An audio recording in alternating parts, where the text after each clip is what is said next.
hearing. My name is Sarah Mohammed, and I'm an active member of South Queens Women's March, a local grassroots gender justice organization. At South Queens Women's March, I am also a member of our Civic Engagement Committee. I have been a resident of South Ozone Park for the past 22 years. My family and I have been living in the Bronx, and the primary reason we moved to this area in Queens is because we found ourselves coming here every weekend. My husband played cricket in the neighborhood. The cultural clothing that we purchased were along Liberty Avenue.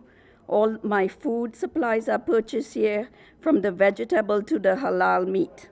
When we were looking for a home to purchase, we knew this neighborhood reflected our traditions and our values.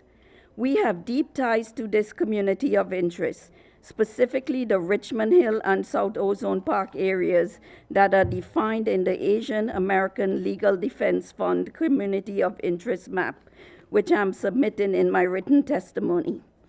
Since I've had the opportunity to vote, even back home in Trinidad, I always exercised that right.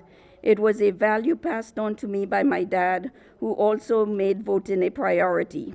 When I got to this country, I continued to exercise that right and have always encouraged my friends, family, and colleagues to do the same.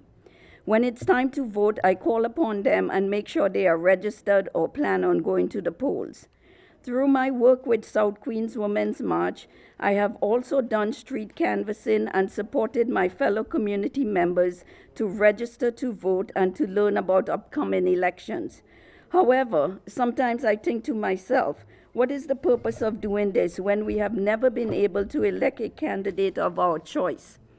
I currently live in District 32. Our community has never been able to elect someone in this district who represents our specific interests. For example, none of the candidates who have been elected to this district champions immigration rights as part of their policy platform. The way our districts have been drawn at the city council level never made sense to me. And if you stand on the side of justice, you will change them for the better. The map released by the Commission further divides our community, splitting us even more across districts 28, 29, and 32, instead of keeping us together.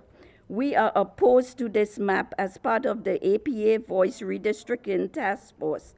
South Queens Women's March support the Unity Map. The Unity Map creates a plurality APA district in Richmond Hill and South Ozone Park in District 32. As you go back to the drawing board, we ask that you please don't divide us. Please keep Richmond Hill and South Ozone Park whole.